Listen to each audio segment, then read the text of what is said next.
नमस्कार दोस्तों, स्वागत है आपका अपने ही चैनल मास्टरमाइंड पे। मित्रों, ये प्रीवियस ईयर का क्वेश्चन है जो कि 11/4/1999 में पूछे गए प्रश्न है। जब उस वक्त शिक्षक भर्ती होती थी तो इसी तरह जो है प्रश्न पूछा जाता था, जो कि 100 नंबर का है। 100 क्वेश्चन होंगे इसमें, और 1 से लेकर के 8 तक हमने प्रीवियस ईयर का जो है वीडियो करा दिए हैं। 8 वीडियो अभी तक हमने करा दिए हैं। अगर उन वीडियो को आप नहीं देखे हैं तो जाइए, प्लेलिस्ट हम बना दिए हैं, वहाँ जा करके एक बार उन सारे वीडियो को एक बार आप लोग देख लीजिए। आइए शुरू करते हैं। जो कि पहला क्वेश्चन है कि सम्राट अशोक ने क्या अपनाया था, यानी कौन सा धर्म अपनाया था, ये बात यहाँ पे पूछा जा रहा है। इस्लाम धर्म, जैन धर्म, बौद्ध धर्म या ईसाई धर्म। तो सम्राट अशोक ने जो है कलिंग युद्ध के बाद बौद्ध धर्म को अपनाया था, और सम्राट अशोक के दादा चंद्रगुप्त मौर्य ने जैन धर्म के अनुयायी थे। तो इस चीज़ को ध्यान रखिएगा। इस्लाम धर्म और ईसाई धर्म का उद्भव अशोक के जो है सैकड़ों वर्ष बाद हुआ है, तो उस वक्त धर्म नहीं था। तो अशोक कौन धर्म अपनाया था? बौद्ध धर्म। अगर वहीं पूछते हैं इनके दादाजी तो कौन धर्म बताइए? जैन धर्म, यानी कि चंद्रगुप्त मौर्य। लेकिन अशोक है तो बौद्ध धर्म हो जाएंगे। नेक्स्ट देखेंगे क्वेश्चन नंबर हम लोग 2 में क्या कहा जा रहा है कि कौटिल्य की रचना की है। कौटिल्य ने जो है रचना क्या चीज़ की किया है? कौटिल्य ने जो है अर्थशास्त्र का रचना किया था, इसको ध्यान रखिएगा। और जो है यह 15 अधिकरणों या खंडों में विभक्त है, और अर्थशास्त्र से जो है मौर्यकालीन प्रशासन और अर्थव्यवस्था के विषय में महत्वपूर्ण जानकारी मिलती है। तो इस चीज़ को भी ध्यान रखिएगा। नेक्स्ट देखेंगे क्वेश्चन नंबर 3 में क्या कहा जा रहा है कि ख्वाजा मोइनुद्दीन चिश्ती का दरगाह कहाँ स्थित है। तो भारत के में जो है सूफी संत का मत है कि चिश्ती सिलसिला की जो है स्थापना श्रेय किनको कहा जाता है? मोइनुद्दीन चिश्ती को कहा जाता है। और जो है इन्होंने 1236 ईस्वी में अपने शरीर का त्याग किया। आज कहाँ? आज भी जो है अजमेर में इनकी जो है दरगाह हिंदू और मुस्लिम दोनों समुदाय के लोग का तीर्थ स्थल है। तो इस चीज़ को ध्यान रखिएगा। कहाँ है? तो अजमेर में है। आगे हम लोग बढ़ते हैं, क्वेश्चन नंबर 4 को देखते हैं। 4 में क्या कहा जा रहा है कि अमीर खुसरो किसके शिष्य थे। तो अमीर खुसरो जो है निजामुद्दीन औलिया के शिष्य थे। इसको ध्यान रखिए, किसके शिष्य थे? निजामुद्दीन औलिया के शिष्य थे। शेख निजामुद्दीन औलिया के शिष्य थे। और अमीर खुसरो के साथ साथ हसन देहलवी भी इनके ही शिष्य थे। हसन देहलवी शेख निजामुद्दीन औलिया के शिष्य थे। तो इस चीज़ को भी ध्यान रखिएगा। हसन देहलवी अगर पूछ देता तो यही होता, शेख निजामुद्दीन औलिया। आगे हम लोग बढ़ते हैं, क्वेश्चन नंबर 5 को देखते हैं। 5 में क्या कहा जा रहा है कि दिल्ली के लाल किला का निर्माण किसने करवाया था। तो दिल्ली के लाल किले का निर्माण जो है किसने करवाया था? शाहजहां ने करवाया था। इस चीज़ को ध्यान रखिएगा। किसने करवाया था? शाहजहां ने करवाया था। दिल्ली के लाल किला, जामा मस्जिद, और आगरा में ताजमहल और मोती मस्जिद, ये भी जो जितना इमारत है इसका निर्माण शाहजहां ने करवाया था। इस चीज़ को भी ध्यान रखिएगा। आगे हम लोग बढ़ते हैं, क्वेश्चन नंबर 6 को देखते हैं। 6 में क्या कहा जा रहा है कि सर सैयद अहमद खां संस्थापक थे। तो सर सैयद अहमद खां जो है किस चीज़ के संस्थापक थे, ये पूछा जा रहा है। तो सर सैयद अहमद खां जो है ये क्या चीज़ के संस्थापक थे? तो जामिया मिलिया इस्लामिया के, कि अलीगढ़ हिंदू मुस्लिम विश्वविद्यालय के, या बनारस हिंदू विश्वविद्यालय के, या उस्मानिया विश्वविद्यालय के। तो सर सैयद अहमद खां जो है अलीगढ़ मुस्लिम विश्वविद्यालय के संस्थापक थे। इस चीज़ को ध्यान रखिए। क्या हो जाएंगे? अलीगढ़ मुस्लिम विश्वविद्यालय के। देखिए 1875 में जो है अहमद खां ने अलीगढ़ में पाश्चात्य विद्वानों और संस्कृति के प्रचार केंद्र के रूप में जो है एंग्लो ओरिएंटल कॉलेज की स्थापना की। बाद में यही कॉलेज जो है अलीगढ़ मुस्लिम विश्वविद्यालय के नाम से विख्यात हुआ। तो इस चीज़ को ध्यान रखिएगा। सर सैयद अहमद खां ने जो है पहले कॉलेज 1875 में जो खोला था, तो उस कॉलेज का नाम था एंग्लो ओरिएंटल कॉलेज। बाद में उसी का नाम जो है रखा गया अलीगढ़ मुस्लिम विश्वविद्यालय। तो क्या हो जाएंगे? ऑप्शन नंबर 1 इसका सही जवाब हो जाएगा। आगे हम लोग देखेंगे क्वेश्चन नंबर 7 को। 7 में क्या कहा जा रहा है कि दिल्ली के अंतिम मुगल बादशाह कौन थे। तो दिल्ली के अंतिम मुगल बादशाह कौन थे? बहादुर शाह जफर जी थे, सब लोग जानते हैं। देखिए 1857 के सिपाही विद्रोह में जो है विद्रोही थे उसके साथ जो है देने के कारण बहादुर शाह को जो है अंग्रेज़ों ने गिरफ्तार कर लिया और इनको रंगून भेज दिया, जहाँ जो है 1862 ईस्वी में इनकी मृत्यु हो गई। तो गाना भी सुने होंगे, मेरे पिया गए रंगून, ठीक है ना। तो इनको जो है अंतिम मुगल बादशाह दिल्ली के कौन थे? तो बहादुर शाह जफर थे। इनको अंग्रेज़ क्या कर लिया? 1857 विद्रोह के समय गिरफ्तार करके इनको रंगून भेज दिया, और 1862 ईस्वी में इनकी मृत्यु हो जाती है वहाँ। आगे कहा जा रहा है कि कस्तूरबा गांधी किसकी धर्मपत्नी थी। तो सब लोग जानते हैं, बताइए ये किसकी धर्मपत्नी थी? तो कस्तूरबा गांधी जो है महात्मा गांधी की धर्म पत्नी थी। और 1883 ईस्वी में जो है यहाँ क्या हो जाएगा, महात्मा गांधी, और 1883 ईस्वी में गांधी जी की शादी हुआ था इनसे। इस चीज़ को भी ध्यान रखिएगा आप। और कस्तूरबा गांधी के निधन पूछे तो 1944 में आगा खां महल पुणे में हुआ था। आगा खां महल कहाँ है, पुणे में हुआ था। आगे हम लोग देखेंगे क्वेश्चन नंबर 9 को। 9 में क्या कहा जा रहा है कि प्लासी का युद्ध कब हुआ था। तो प्लासी का युद्ध जो है 23 जून 1757 ईस्वी को अंग्रेज और बंगाल के नवाब सिराजुद्दौला के बीच हुआ था। कब हुआ था, तो 1757 ईस्वी को। अगर वहीं डेट पूछता तो ध्यान रखिएगा 23 जून 1757 किसके बीच हुआ था, तो अंग्रेज और बंगाल के नवाब सिराजुद्दौला के बीच हुआ था। अंग्रेज और सिराजुद्दौला के बीच हुआ था। आगे हम लोग देखेंगे क्वेश्चन नंबर 10। 10 में क्या कही जा रही है कि भारत के स्वतंत्रता प्राप्ति हुई थी। भारत को जो है कब स्वतंत्रता मिला था, 2 अक्टूबर 1869 को, 14 नवंबर 1879 को, 15 अगस्त 1947 को, या 26 जनवरी 1950 को। तो क्या होगा बताइए आप लोग। सब लोग जानते हैं भारत कब स्वतंत्र हुआ था, 15 अगस्त 1947 को। इस चीज़ को ध्यान रखिएगा। और फैक्ट कुछ देख लीजिए, जैसे कि माउंट बेटन ने जो है 3 जून 1947 को भारत और पाकिस्तान के बंटवारे की योजना का प्लान जो दिया था, और भारत स्वतंत्रता अधिनियम जो है जुलाई 1947 में ब्रिटिश संसद द्वारा जब पारित होता है, तब उसी के अनुसार 15 अगस्त 1947 को भारत को स्वतंत्रता प्राप्ति होती है। तो इस चीज़ को ध्यान रखिएगा। आगे हम लोग बढ़ते हैं, क्वेश्चन नंबर 11 को देखते हैं। 11 में क्या कहा जा रहा है कि यदि हमारे जन्म के समय माता पिता दोनों अथवा दोनों में से कोई एक भारतीय नागरिक हो तो हम हो जाते हैं। तो हम कहाँ के नागरिक हो जाते हैं पूछा जा रहा है, तो हम जन्मजात नागरिक हो जाएंगे। इस चीज़ को ध्यान रखिएगा। अगर जन्म के समय माता पिता दोनों में से कोई एक जो है भारतीय नागरिक हो तो वो जन्मजात भारत के नागरिक हो सकते हैं। तो ये अधिनियम, भारत सरकार अधिनियम 1955 ये कहता है कि जन्म के आधार पर भारत की नागरिकता केवल वही व्यक्ति प्राप्त कर सकता है जिसके माता पिता में से कोई एक व्यक्ति के जन्म के समय भारत का नागरिक हो। तो इस चीज़ को ध्यान रखिएगा। अधिनियम पूछेगा तो भारत नागरिकता अधिनियम 1955 के तहत। ठीक है, आगे हम बढ़ते हैं, क्वेश्चन नंबर 12 को बनाते हैं। कहा जा रहा है कि लोकतांत्रिक सरकार वह शासन व्यवस्था है जिसमें, तो लोकतांत्रिक सरकार वह शासन व्यवस्था है जिसमें जो है समान नागरिकों को अप्रत्यक्ष रूप से भागीदारी होते हैं। क्या होता है, अप्रत्यक्ष रूप से जो है भागीदारी होते हैं। इस चीज़ को ध्यान रखिएगा। आगे हम लोग बढ़ते हैं, क्वेश्चन नंबर 13 को बनाते हैं। 13 में क्या कहा जा रहा है कि बड़े नगरों में स्थानीय स्वशासन की संस्थाएं कहलाती है। तो बड़े नगरों में जो है स्थानीय स्वशासन की संस्थाएं क्या कहलाती है, तो ये नगर निगम कहलाती है। इसको ध्यान रखिएगा, क्या कहलाती है, नगर निगम कहलाती है। नेक्स्ट क्वेश्चन है कि पंचायत समिति के प्रशासन का प्रबंध एक सरकारी अफसर जो है करता है, जिसे हम लोग क्या कहते हैं। सब लोग जानते हैं उसको हम लोग क्या बोलते हैं, प्रखंड विकास पदाधिकारी यानी कि बीडीओ। जो पंचायत समिति के प्रशासन का प्रबंध जो है एक सरकारी ऑफिसर करने का काम करता है, उस ऑफिसर का नाम है बीडीओ। ध्यान रखिएगा। आगे हम लोग देखते हैं क्वेश्चन नंबर 15। 15 में क्या कहा जा रहा है कि भारतीय संविधान के निर्माता है। तो भारतीय संविधान के जो है निर्माता कौन थे, तो डॉक्टर भीमराव अम्बेडकर थे। इस चीज़ को ध्यान रखिएगा, क्या हो जाएंगे, डॉक्टर भीमराव अम्बेडकर। आगे हम लोग बढ़ते हैं, क्वेश्चन नंबर 16 को बनाते हैं। भारतीय संविधान ने भारतीय नागरिकों को कितने मौलिक अधिकार प्रदान किया है। तो भारतीय संविधान ने जो है कितने मौलिक अधिकार प्रदान किया है, तो 6 किया। इस चीज़ को ध्यान रखिए, कितना, 6 किया है। तो आगे हम लोग बढ़ते हैं, क्वेश्चन नंबर 17 को देखते हैं। 17 में क्या कहा जा रहा है कि 14 वर्ष से कम आयु के बहुत से गरीब बच्चे पटाखे बनाने वाले कारखानों में काम करते हैं। इन कारखानों में बच्चों को काम देने से किस मौलिक अधिकार का उल्लंघन होता है। तो कौन सा मौलिक अधिकार का जो है उल्लंघन यहाँ पे होता है, तो ये शोषण वहाँ होता है। क्या होता है, शोषण के विरुद्ध जो है अधिकार, शोषण के विरुद्ध का अधिकार। तो अनुच्छेद हमारा 23 और 24 कहता है कि शोषण के विरुद्ध अधिकार का प्रावधान है। अनुच्छेद 23 जो है मानव व्यापार तथा बेगार का प्रसिद्ध करता है, और अनुच्छेद 24 जो है 14 वर्ष से कम आयु के बच्चों को जो है कारखाना में जोखिम भरे कामों में नियोजित करने पर निषेध करता है, अनुच्छेद 24। तो इस चीज़ को ध्यान रखिएगा, शोषण के विरुद्ध अधिकार हो जाएंगे। आगे हम बढ़ेंगे, क्वेश्चन नंबर 18 को देखेंगे। 18 में क्या कहा जा रहा है कि लोकसभा का कार्यकाल क्या है।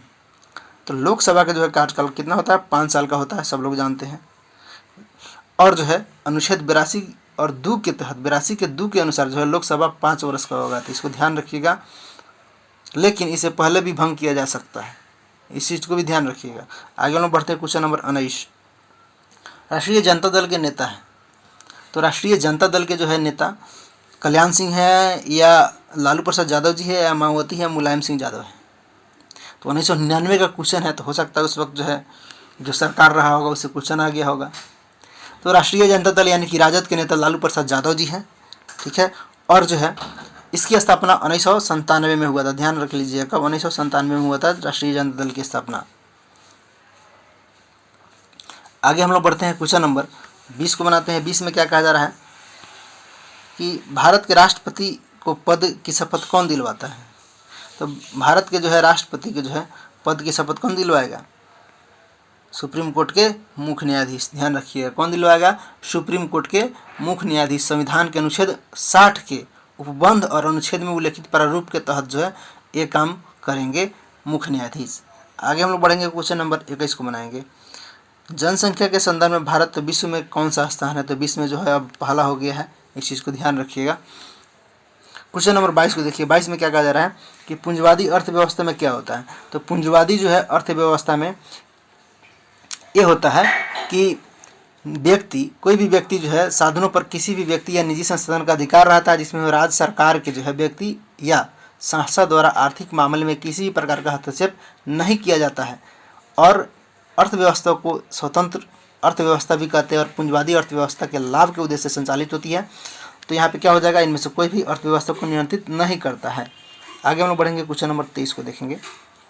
कहा जा रहा है कि भारत में अधिकांश अदृश्य बेरोजगारी पाई जाती है। किस क्षेत्रों में अदृश्य बेरोजगारी, देखिए तो भारत में जो है अधिकांश अदृश्य बेरोजगारी पाई जाती है। अदृश्य बेरोजगारी को जो है छिपी हुई बेरोजगारी कहा जाता है और इसके अंतर्गत आवश्यकता से अधिक व्यक्ति बाहर से कृषि कार्य में लगे हुए प्रतीत होते हैं। ध्यान रखिएगा अदृश्य बेरोजगारी किस चीज़ में हो जाएगा, तो कृषि क्षेत्र में हो जाएगा, कृषि क्षेत्र में हो जाएगा। आगे हम लोग बढ़ेंगे, क्वेश्चन नंबर 24 को बनाएंगे।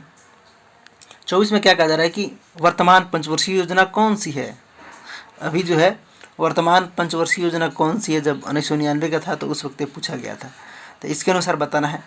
तो जो है पंचवर्षीय योजना जो है 97 से 2002 तक रहा है, लेकिन जो है तो कौन रहा है, तो 9वीं रहा है, लेकिन अभी तो अधिक हो जाएगा। आगे हम लोग बढ़ेंगे, क्वेश्चन नंबर 25 को देखेंगे। 25 में क्या कहा जा रहा है कि निम्नलिखित फसलों में कौन सी फसल नकदी फसल के रूप में जानी जाती है। तो नकदी फसल के रूप में कौन जाना जाता है, चावल, गेहूं, बाजरा, कपास या क्या चीज़। तो नकदी फसल जो किसानों को जो है कच्चे माल के रूप में जो बेचने पर इनमें से किसानों को सीधे धन की प्राप्ति हो, वही न कहलाता है। तो क्या हो जाएगा, कपास नकदी फसल है। आगे हम लोग देखेंगे, क्वेश्चन नंबर 26। 1970 से 86 के मध्य में भारत में कोयले के उत्पादन में वृद्धि हुआ। तो कोयले के उत्पादन में कितना वृद्धि हुआ, तो 122% वृद्धि हुआ कोयले के उत्पादन में 70 से 86 के बीच में। आगे बढ़ेंगे, क्वेश्चन नंबर 27 को बनाएंगे। 27 में क्या कहा जा रहा है कि आर्थिक विकास के दृष्टिकोण से भारत की गिनती है। तो आर्थिक दृष्टिकोण के हिसाब से जो है भारत की गिनती कहाँ है, विकासशील राष्ट्र के रूप में। ध्यान रखिएगा। आगे हम लोग बढ़ेंगे, क्वेश्चन नंबर 28 को देखेंगे। 28 में क्या कहा जा रहा है कि भारत बाहुल्य में आयात करता है। क्या चीज़ में आयात करता है भाई, भारत। तो भारत जो है एलपीजी में जो है आयात करता है ज़्यादा, इसको ध्यान रखिएगा, जो हम लोग खाना पकाते हैं। आगे बढ़ेंगे, क्वेश्चन नंबर 29। भारत में उपभोक्ता अधिकार अधिनियम कब पारित हुआ। तो भारत में जो है उपभोक्ता अधिकार अधिनियम जो है 1986 में पारित हुआ था। इस चीज़ को ध्यान रखिएगा, क्या हो जाएगा, 1986। आगे हम लोग देखेंगे, क्वेश्चन नंबर 30 को देखेंगे। 1991 में भारत की कुल जनसंख्या कितनी थी। 1991 में जो है भारत की कुल जनसंख्या कितनी थी, तो उस वक्त जो है 84.4 करोड़ था। अब जो है भारत की कुल जनसंख्या कितना हो गया है, बताइए।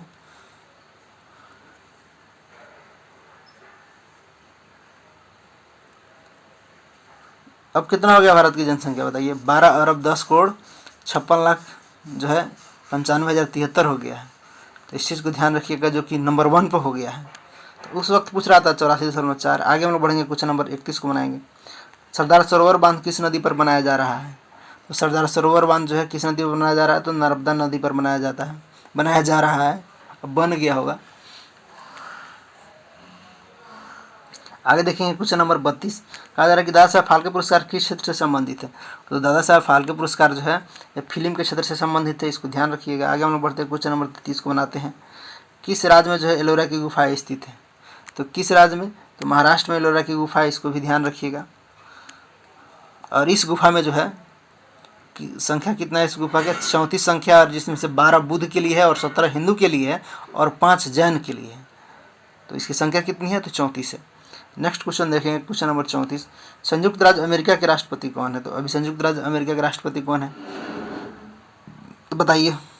जो बाइडन साहब है अभी, लेकिन उस वक्त के अनुसार जो है अगर देखा जाए 2021 से जो बाइडन है, लेकिन उस समय का अगर क्वेश्चन है इसको देखा जाए तो कौन थे? बिल क्लिंटन थे। इसको ध्यान रखिए, कौन थे? Bill Clinton.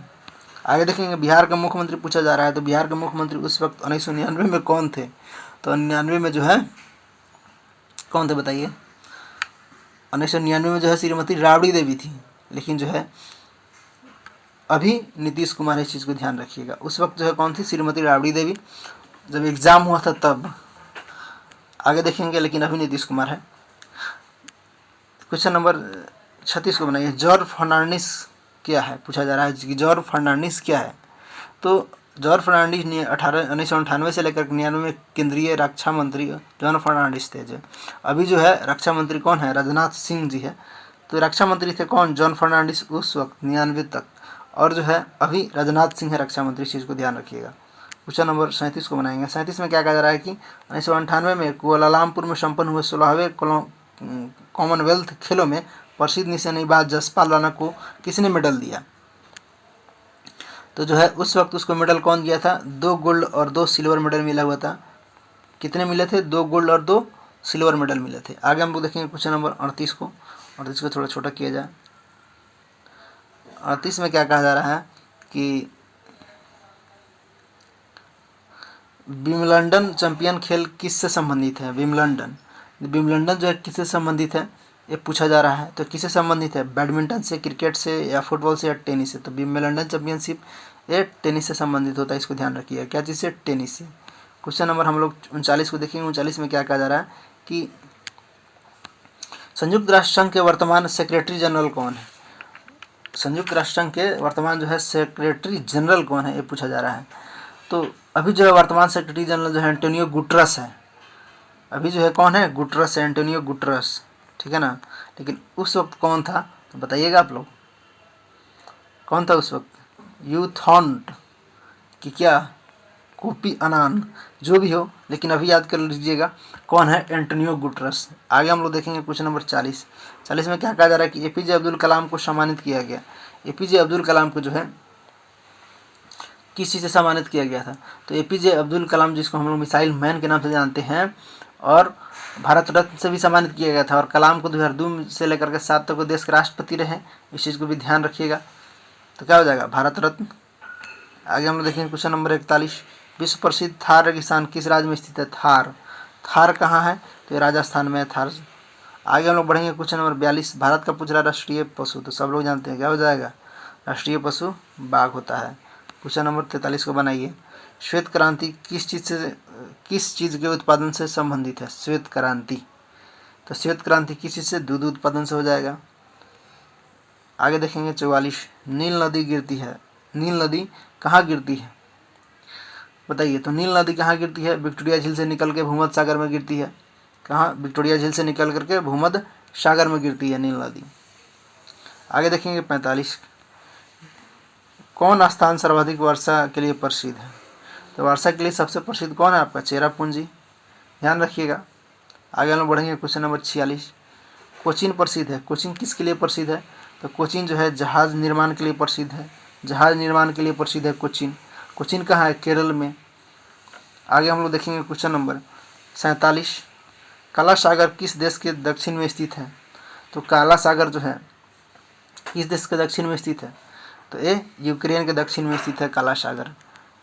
आगे हम लोग बढ़ेंगे क्वेश्चन नंबर 48। कहा जा रहा है कि इंदिरा गांधी नहर किस राज्य में निर्मित की गई है? तो इंदिरा गांधी नहर जो है कहाँ निर्मित किया गया है? तो राजस्थान में निर्मित किया गया। इसको ध्यान रखिएगा। अब जो है 49 को हम लोग देख लेते हैं। 49 बनाइए। 49 में क्या कहा जा रहा है कि हजारीबाग तथा मुंगेर किन खानों के लिए प्रसिद्ध है? हजारीबाग और मुंगेर जो है माइका के लिए प्रसिद्ध है। इसको ध्यान रखिए। किसके लिए? तो माइका के लिए। हजारीबाग और मुंगेर माइका के लिए। अब तो अलग हो गया है झारखंड, लेकिन मुंगेर में आपको मिलेगा माइका। आगे देखेंगे क्वेश्चन नंबर 50। भारत में आलू कौन लाए थे? आलू कहाँ से लाया था भारत बताइए? तो पुर्तगाली के द्वारा लाया गया था आलू। इसको ध्यान रखिएगा। जो सब चारों तरफ फैला दिया पुर्तगाली सब। आलू को।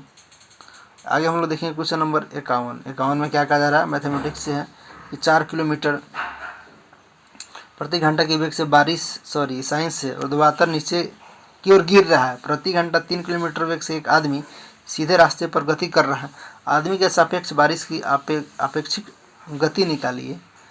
तो क्या हो जाएगा, अपेक्षित गति निकालिएगा तो 5 किलोमीटर प्रति घंटा। आगे हम लोग देखेंगे क्वेश्चन नंबर 52 में क्या कहा जा रहा है कि एक समान त्वरण से गति करते हुए एक कण 5वें एवं 9वें सेकंड में जो है क्रमशः 7.5 सेंटीमीटर एवं 9.5 सेंटीमीटर की दूरी भ्रमण करता है, तो किसके बराबर त्वरण होगा। तो त्वरण किसके बराबर होगा, तो 1/2 सेंटीमीटर प्रति वर्ग सेकंड के बराबर हो जाएगा। आगे हम लोग देखेंगे क्वेश्चन नंबर 53 में क्या कहा जा रहा है कि एक वस्तु जड़त्व की प्रत्यक्ष निर्भरता है। एक वस्तु का जड़त्व की प्रत्यक्ष निर्भरता है, किस पर निर्भरता है भैया, तो ये जो है द्रव्यमान पर निर्भर रहता है। इसको ध्यान रखिए, किस पर, द्रव्यमान पर निर्भर रहता है। जड़त्व की प्रत्यक्ष निर्भरता किस पर रहती है, द्रव्यमान पर रहती है। नेक्स्ट देखेंगे 54, एक वस्तु का वजन अधिकतम होता है। तो एक वस्तु का जो है वजन जो है अधिकतम कहाँ होगा बताइए, तो पृथ्वी के ध्रुवों पर अधिकतम होता है। इस चीज़ को ध्यान रखिएगा। आगे बढ़ेंगे क्वेश्चन नंबर 55 में क्या कह रहा है, मैथमेटिक्स से क्वेश्चन है क्या, कि 100 किलोमीटर दूरी पर 2 रेलगाड़ी ए और बी परस्पर 50 किलोमीटर प्रति घंटा से चलती है। रेलगाड़ी ए 18 किलोमीटर प्रति घंटा से त्वरित होती है और रेलगाड़ी बी 18 किलोमीटर प्रति घंटा से मंदित होती है। रेलगाड़ी ए की प्रारंभिक अवस्था से कितनी दूरी पर एक रेलगाड़ी की दूसरे को पार कर लेगी। तो रेलगाड़ी को पार करना है तो कितना देर में पार कर जाएगा रेलगाड़ी, तो 59 किलोमीटर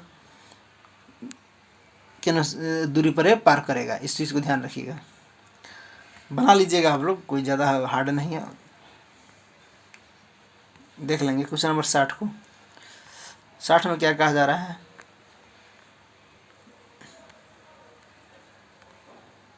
कि एक व्यक्ति जो है 5 मीटर दूरी पर आर पार एक भाग को लेकर जाना है। अधिकतम कार्य किया जाता है जबकि वह कह रहा है कि एक व्यक्ति को 5 मीटर दूरी पर आर पार एक भार को लेकर जाना है और अधिकतम कार्य किया जाता है कब किया जाता है, जबकि वह, बताइए, जबकि वह जो है एक क्षैतिज सतह पर भार को ठेलता है। आगे हम लोग बढ़ेंगे क्वेश्चन नंबर 57 को देखेंगे। 57 में क्या कहा जा रहा है, इसका साइंस का है क्वेश्चन। 57 में क्या कहा जा रहा है कि एक बस, एक कार और एक मोटरसाइकिल एक ही गतिज ऊर्जा में गति करते हैं। ब्रेक का प्रयोग द्वारा समान मंदन बल देते हुए इन तीनों को विरामावस्था में लाया जाता है। तो तीनों में से कौन कम दूरी पर रुकेगा, तो कौन जो है कम दूरी पर रुकेगा, तो इस वक्त जो है मोटरसाइकिल जो है आपका कम दूरी पर जाकर के रुकेगा। आगे देखेंगे 58, ध्वनि का वेग जो है पूछा जा रहा है।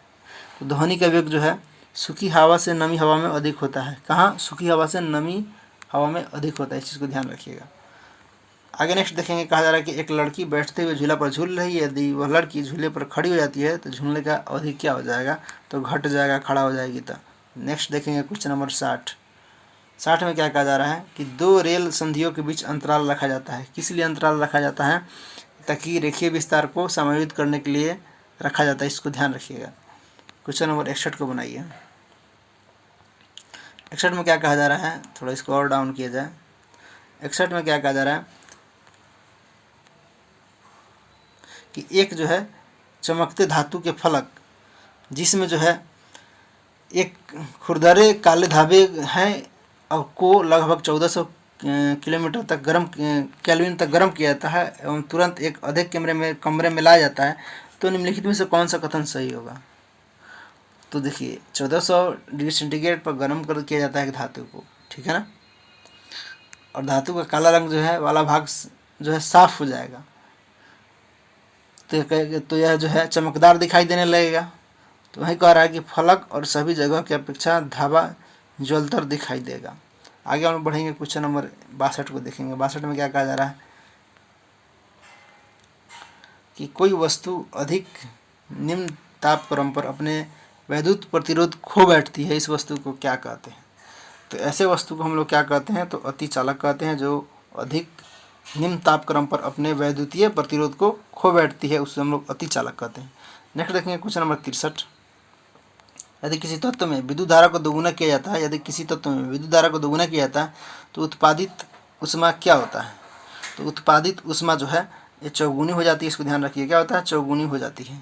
नेक्स्ट देखेंगे क्वेश्चन नंबर 64 में क्या कहा जा रहा है कि एक जो है 220 वोल्ट और 50 वाट के विद्युत बल्ब को 22 घंटे तक जलाया जाता है तो किलोवाट घंटा में ऊर्जा कितना खपत होगा? तो ऊर्जा बराबर क्या होता है? P गुने टी, यानी कि 50W गुने 22 घंटा, ठीक है। गुना कर लीजिएगा, उसको जो है 1000 से भाग दे दीजिएगा तो क्या आ जाएगा? 1.1। ध्यान रखिएगा क्या हो जाएगा? P ऊर्जा बराबर P गुने टी होता है, ठीक है ना।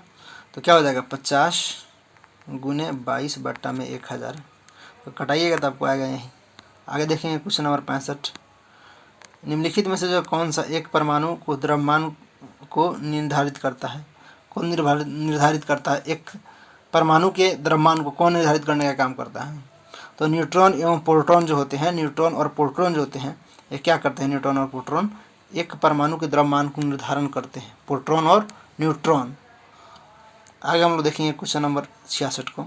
66 में क्या कहा जा रहा है कि नाभिकीय रिएक्टरों में भारी जल का प्रयोग होता है। किस लिए प्रयोग होता है? तो नाभिकीय रिएक्टरों में भारी जल का प्रयोग द्रुत न्यूट्रॉनों की गति को कम करने के लिए किया जाता है। किसको? न्यूट्रॉनों की गति को कम करने के लिए किया जाता है। आगे देखेंगे क्वेश्चन नंबर 67। पृथ्वी की भूपट्टी में सबसे बहुल तत्व पूछा जा रहा है। तो पृथ्वी की भूपट्टी में सबसे बहुल तत्व कौन है? ऑक्सीजन है। इसको ध्यान रखिएगा। कितना है? 46.71% है। कितना है? 46.71% है। आगे देखेंगे, कहा जा रहा है कि न्यूट्रॉन की खोज किसने किया था? तो न्यूट्रॉन की खोज जो है कौन किया था? तो चैडविक ने किया था। इसको ध्यान रखिएगा। नेक्स्ट देखेंगे क्वेश्चन नंबर 69 में क्या कहा जा रहा है कि तत्वों जिनमें जो है विभिन्न नाभिकीय आवेश हैं परंतु समान द्रव्यमान संख्या है, क्या कहलाते हैं? तो ये क्या कहलाएंगे? तो ये जो है समभारिक कहलाएंगे, जिसमें जो है विभिन्न नाभिकीय आवेश हो और समान द्रव्यमान संख्या हो तो क्या कहलाएंगे? समभारिक कहलाएंगे। आगे देखेंगे क्वेश्चन नंबर 70 को। केंद्रक का इसके न्यूक्लियॉन्स से गठन में होता है, क्या होता है? केंद्रक का इसके न्यूक्लियॉन से गठन में क्या होता है? तो इसके गठन में जो है द्रव्यमान में घटा हो जाता है। क्या हो जाता है? घटा हो जाता है। क्वेश्चन नंबर 71 को देखेंगे। निम्नलिखित में से किसका जो है उच्चतम गलनांक है? उच्चतम गलनांक जो है किसका है? तो सोडियम क्लोराइड का होता है गलनांक उच्चतम। सोडियम क्लोराइड का होता है, इसको ध्यान रखिएगा। NaCl का, यानी कि ऑप्शन नंबर बी हो जाएगा। नेक्स्ट देखेंगे क्वेश्चन नंबर 72। क्या कहा जा रहा है कि निम्नलिखित में से जलीय घोल से होकर एक विद्युत धारा को प्रवाहित किया जाता है, कौन सा विखंडित होगा? तो कौन सा विखंडित होगा? तो ये जो है सिल्वर नाइट्रेट विखंडित हो जाएगा जब इस तरह कीजिएगा। तो नेक्स्ट देखेंगे क्वेश्चन नंबर 73। ऑक्जेलिक अम्ल घोल के विरुद्ध कॉस्टिक सोडा घोल का अनुपालन के लिए अच्छा सूचक है। किसका अच्छा सूचक है? तो ये जो है फ्लोरोफथेलिन का जो है एक अच्छा सूचक है। इसको ध्यान रखिएगा, एक दुर्बल अम्ल होता है। नेक्स्ट क्वेश्चन 74 में क्या कहा जा रहा है कि यदि एक लौह तार को कॉपर सल्फेट के घोल में रखा जाता है तो क्या होगा? तो रखिएगा तो क्या होगा? तांबा अपेक्षित हो जाएगा, यानी कि कॉपर सल्फेट के घोल का रंग नीले से हरे में बदल जाएगा, यानी कि क्या हो जाएगा? बताइए। तांबा अपेक्षित हो जाएगा, अवक्षेपित हो जाएगा। नेक्स्ट देखेंगे क्वेश्चन नंबर 75 में क्या कहा जा रहा है कि जल के क्वथनांक को डैश डैश के तापक्रम के रूप में परिभाषित किया जाता है। तो जल के क्वथनांक को जो है क्या किया जाता है? जल का वाष्प वायुमंडलीय दाब के बराबर होता है। इस चीज़ को ध्यान रखिएगा। नेक्स्ट क्वेश्चन देखेंगे क्वेश्चन नंबर 76 में क्या कहा जा रहा है कि जब किसी घोल को एक अर्धपरागम द्वारा उसके विलायक से पृथक किया जाता है तो इस घटना को क्या कहते हैं? तो ऐसी घटना को हम लोग क्या बोलते हैं? परासरण बोलते हैं। ध्यान रखिएगा, क्या बोलेंगे उसको? हम लोग परासरण बोलेंगे। नेक्स्ट देखेंगे क्वेश्चन नंबर 77। जल स्नेहक कोलाइडी को जाना जाता है। तो जल स्नेहक कोलाइडी को जो है द्रव स्नेही के रूप में जाना जाता है। द्रव स्नेही के रूप में जाना जाता है तो क्या हो जाएगा? द्रव स्नेही के रूप में जाना जाएगा। आगे देखेंगे क्वेश्चन नंबर 78।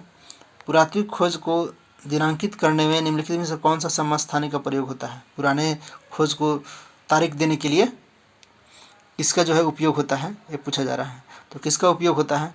तो उसमें जो है कार्बन का उपयोग होता है। इसको ध्यान रखिएगा। क्वेश्चन नंबर 79 को बनाइए। कहा जा रहा है कि एक रेडियोधर्मी समस्थानिक की आयु 20 दिन है। यदि वस्तु का 100 ग्राम लिया जाता है, यदि वस्तु का 100 ग्राम लिया जाता है तो 40 दिन के बाद अवशिष्ट समस्थानिक का वजन क्या है? तो इस तरह उसका वजन क्या हो जाएगा? 25 ग्राम। क्या हो जाएगा? 25 ग्राम। नेक्स्ट क्वेश्चन देखेंगे क्वेश्चन नंबर 80 में क्या कहा जा रहा है कि इलेक्ट्रॉन की हानि उपचयन है। इलेक्ट्रॉन की हानि उपचयन है। एक सेल के एनोड पर जो प्रक्रम होते हैं उसे क्या कहते हैं? तो जो प्रक्रम होते हैं उसे हम लोग क्या बोलते हैं? तो उसे हम लोग जो है उपचयन बोलते हैं। क्या बोलते हैं? उपचयन बोलते हैं। क्वेश्चन नंबर 81 को बनाइएगा। कहा जा रहा है कि निम्नलिखित में से कौन सबसे अधिक धन विद्युत तत्व है? धन विद्युत तत्व कौन है? तो सबसे अधिक धन विद्युत तत्व कौन है? सीजियम है। इसमें से कौन है? सीजियम है। नेक्स्ट देखेंगे क्वेश्चन नंबर 82 में क्या कहा जा रहा है कि शुष्क बर्फ क्या है? शुष्क बर्फ है। बार बार ये क्वेश्चन पूछा जाता है, शुष्क बर्फ क्या है? तो ठोस कार्बन डाइऑक्साइड। इसको ध्यान रखिए, क्या है? ठोस कार्बन डाइऑक्साइड है। बार बार एग्जाम में पूछा जाता है। नेक्स्ट क्वेश्चन हीरा है। आगे दे रखा है हीरा क्या है ना? तो हीरा क्या है? तो हीरा जो है कार्बन का एक अपरूप है। हीरा क्या है? कार्बन का एक अपरूप है, यानी कि शुद्ध कार्बन हो जाएगा ऑप्शन सही। नेक्स्ट देखेंगे 84 में क्या कहा जा रहा है कि एक जीवाणु कोशिका प्रति मिनट में एक बार विभाजित होती है। यदि वह प्याला को भर्ती करने में 1 घंटा लेता है तो आधा प्याला भर्ती करने में कितना समय लेगा? तो कितना समय लेगा? 60 मिनट लेगा या 29 मिनट लेगा या 30 मिनट लेगा या आपको जो है 59 मिनट लेगा? देखिए, जीवाणु 1 मिनट में 2 गुनी हो जाती है और 60 मिनट में 1 गुनी प्याला भरा हो जाता है। तो क्या करेंगे? 60 माइनस जो है 1 मिनट में, यानी कि हाफ गुनी हो जाएगी। और आधा प्याला के भरने में समय कितना लगेगा? 60 माइनस 1 यानी कि 59 मिनट लगेगा। इसको ध्यान रखिएगा। तो इस टाइप का साइंस में क्वेश्चन पूछा गया था 1999 में। आगे देखिए, नाइट्रोजन स्थिरीकरण करने के समर्थ में मुक्त जीवित जीवाणु है। तो मुक्त जीवित जीवाणु कौन है? तो वो जीवाणु का नाम क्या है? राइजोबियम होता है। इसको ध्यान रखिए, क्या होता है? राइजोबियम होता है। क्वेश्चन नंबर 86 को बनाइए। फफूंदी में संचित खाद्य पदार्थ क्या है? तो फफूंदी में जो है संचित खाद्य पदार्थ ग्लाइकोजन तेल की गोलिका के रूप में संग्रहित किया जाता है। इस चीज़ को ध्यान रखिएगा। आगे देखेंगे 87। अफीम पाया जाता है। अफीम जो है कहाँ पाया जाता है? तो अफीम जो है पापावर सोमनीफेरम से पाया जाता है। पापावर सोमनीफेरम से पाया जाता है, जो कि पौधा है और एक मादक पदार्थ भी है अफीम। इसको ध्यान रखिएगा। उस पौधा का नाम है पापावर सोमनीफेरम। आगे देखेंगे क्वेश्चन नंबर हम लोग 88 में क्या कहा जा रहा है कि प्रकाश संश्लेषण में पहला सोपान है। तो प्रकाश संश्लेषण का जो है पहला सोपान कौन होता है? जल का प्रकाश अपघटन होता है। जल का प्रकाश का अपघटन। इस चीज़ को ध्यान रखिएगा। नेक्स्ट देखेंगे क्वेश्चन नंबर 89 में क्या कही जा रही है कि निम्नलिखित में से कौन सा ग्लाइकोसिस एवं क्रेब चक्र के बीच में कड़ी है? तो कौन कड़ी है? तो ये जो है स्टाइल सह एंजाइम, ये जो है ये इसका कड़ी है। इसको ध्यान रखिएगा। क्वेश्चन नंबर 90 को बनाइए। भारत में जो सबसे बड़ा स्पेक्ट्रियम कहाँ है? तो स्पेक्ट्रियम कहाँ है? कोलकाता में है सबसे बड़ा स्पेक्ट्रियम। इसको ध्यान रखिएगा। नेक्स्ट देखेंगे क्वेश्चन नंबर 91। पक्षियों की हड्डी है। पक्षियों की हड्डी क्या होती है? बताइए। ठोस होता है या मजबूती में ठोस होता है या वातिल होता है? इनमें से कोई नहीं। तो पक्षियों का हड्डी क्या होता है? वातिल होता है। वातिल मतलब खोखली। नेक्स्ट देखेंगे क्वेश्चन नंबर 92। निम्नलिखित में से कौन सा भारत की राष्ट्रीय पक्षी है? तो भारत का जो है राष्ट्रीय पक्षी कौन होता है? मोर होता है। इसको ध्यान रखिएगा।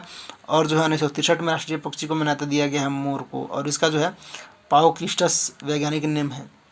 आगे देखेंगे क्वेश्चन नंबर 93। मानव मूत्र में सामान्यतः कौन सा विटामिन उत्सर्जित करता है? मूत्र के माध्यम से। बताइए। तो मूत्र के माध्यम से जो है विटामिन सी मानव उत्सर्जित करने का काम करता है। देखेंगे क्वेश्चन नंबर 94। B6 की कमी से मानव में कौन सा रोग हो जाता है? तो विटामिन B6 की कमी से जो है रक्त अल्पता का रोग हो जाता है। इसको ध्यान रखिए। क्या चीज़? रक्त अल्पता का रोग हो जाता है। तो विटामिन सी खूब खाइए, नहीं तो रक्त की कमी हो जाएगा। नेक्स्ट देखेंगे क्वेश्चन नंबर 95 में क्या कहा जा रहा है कि लार परिवर्तित करता है। लार जो है किस में परिवर्तित करता है? लार जो है स्टार्च को माल्टोज में परिवर्तित करता है। किसको? स्टार्च को माल्टोज में। नेक्स्ट देखेंगे क्वेश्चन नंबर 96। पेप्सिन एक उदाहरण है।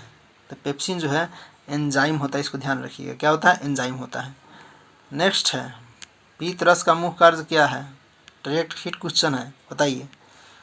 तो पीत रस का जो मुख्य कार्य क्या होता है? वसाओं को एंजाइम द्वारा पाचन में सहायता करना। क्या होता है कि वसाओं को एंजाइम द्वारा पाचन करवाना, इसका काम होता है पीत रस का काम। इस चीज़ को ध्यान रखिएगा। और इसके पीत रस की सहायता से जो है भोजन का वासा विखंडन तथा पायसीकरण भी होता है, ताकि वासा को तोड़ने और एंजाइम उस पर आसानी से क्रिया कर सके। तो इस चीज़ को भी ध्यान रखिएगा कि भोजन के वासा का विखंडन तथा पायसीकरण भी करता है पीत रस की सहायता से होता है। नेक्स्ट देखेंगे क्वेश्चन नंबर 98 में क्या कहा जा रहा है कि एक समान मानव 1 मिनट में कितना श्वास लेता है। एक समान मानव जो है 1 मिनट में जो है 17 से 18 बार सांस लेता है, इसको ध्यान रखिएगा, 17 से 18 बार। नेक्स्ट देखिए क्वेश्चन नंबर 99 में क्या कहा जा रहा है कि निम्नलिखित में से किसका रक्त नहीं है तब भी श्वसन करता है। किसका रक्त नहीं है तभी भी जो श्वसन करता है। थोड़ा इसको छोटा कर दिया जाए। अब देखिए आप लोग, कहा जा रहा है कि रक्त नहीं होता है फिर भी श्वसन करता है। कौन भाई? तो ये श्वसन करने का काम कौन करता है? उसमें रक्त नहीं होता है। हाइड्रा है जो समुद्री जीव होता है जिसमें रक्त नहीं होता है किंतु वो श्वसन करता है। कौन? हाइड्रा। इसमें रक्त नहीं होता है, बाकी में सब में रक्त होता है, लेकिन बिना रक्त के श्वसन करता है हाइड्रा। इतना खतरनाक है। देखिएगा 100 जो कि आज का लास्ट है, उस वक्त जो है 100 क्वेश्चन ही पूछे जाते थे। तो आयोडीन से चयनात्मक संचयन होता है। आयोडीन के चयनात्मक संचयन होता है कहाँ? थायराइड में या थॉमस में या यकृत में या पीयूष ग्रंथि में। तो कहाँ होता है? आयोडीन का जो है चयनात्मक संचयन जो है थायराइड ग्रंथि में होता है। जो इसकी कमी से घेंगा रोग भी हो जाता है तो क्या हो जाएगा? थायराइड ग्रंथि में। वीडियो कैसा लगा आप लोग कमेंट करके ज़रूर बताइएगा। और प्रीवियस ईयर का क्वेश्चन था, इसको हमने कराया है, कमेंट करके ज़रूर बताइएगा। वीडियो देखने के लिए और साथ देने के लिए बहुत बहुत धन्यवाद आप लोग। अगर चैनल पर नए हैं तो इस चैनल को ज़रूर सब्सक्राइब कर लीजिए और वीडियो को लाइक ज़रूर कीजिए और अपने दोस्तों में इसको शेयर भी कर दीजिए ताकि वे लोग भी देख सके किस तरह के क्वेश्चन पूछे जाते थे पहले। हम फिर मिलते हैं नेक्स्ट वीडियो में। जय हिंद, जय भारत।